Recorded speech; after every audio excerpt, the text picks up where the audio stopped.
Manipur Kangani Haiduna, Hokraga, Nasi Equina, Moibu, Yoloko Log Hangsalaga, Moibu, Namzalaga, Pazalaga, Loilam Langak, Indiagi Loingam Lenakta, Marum to Laga, Koibu, Namduna, Namzanam Technaraga, Sugumbala Long Satarakasi, Apunba, Yaripuki Mera Pibina, condemned to we.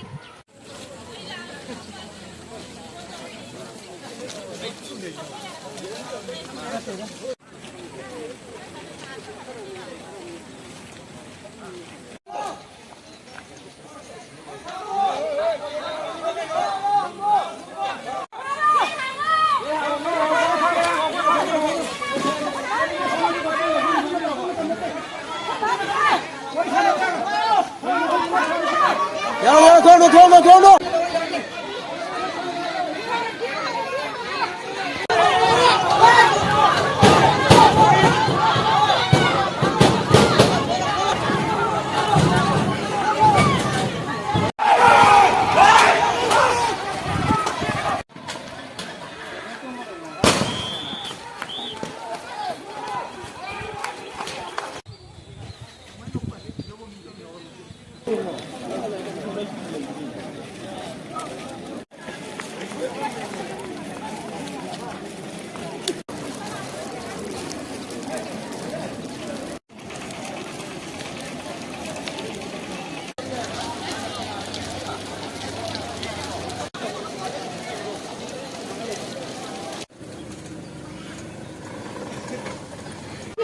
Sing!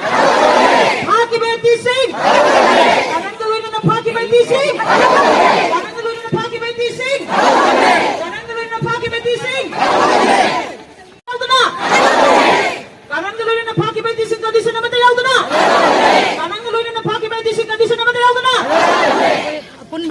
Mayra Paibi, Funbana, Akoingasi, Akoina Tazariba, Khongjang Changsingkhigani, Khongjang Asi, Akoi Aram by Tengolgi, our main chief, Kanan, Ibung Kanal Pagiba, Magaloinana, New Marie Pamina Giba, Asigi Mayokta, Makoi, Thadokadabani, condition Amata Yaudana Makoi Thadokadabani, Haina, Akoi Khongjang Asi Changsingkhigani, Akoi Hozik Manipur Gilariba situation is the Imalay Baki the Magda.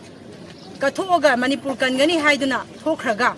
Nasi Equina, Moibu, Yoloko Log Hangsalaga, Moibu, Namzalaga, Pazalaga, Loilam Langak, Indiagi Loingam Lenakta, Marum to Laga, Koibu, Namduna, Namzanam Technaraga, Sugumbala Long Satarakasi, Apunba, Yaripuki Mera Pibina, condemned to we, Masigi Mayokta, Khongjang, Leptana, Khongjang, Hibasima, Han Batamzage, Anishuba Poinda, Ibung Kanan Amadi Magaloina, famine Riba Mu Marie. Condition Amata Yauduna without any condition, Akoida, Mama Singda.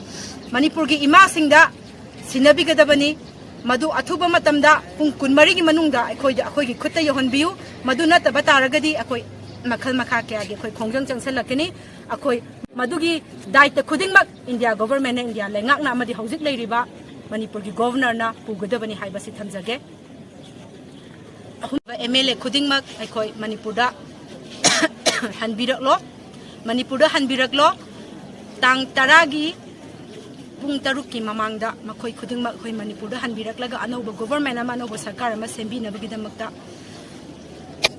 Masi Tantona Koitobu, Aduki Matakta, IPS Dogra, Akoi Ma Huzik, Akoi Manipura, IPS when a lady Basikuda transfer to you, Mark Manipura Tambayaro, Ibasina Koi, Aroba Pandam Oizagani, Aduga, Amukazuhan Haizari, Mediasingi Kutanga.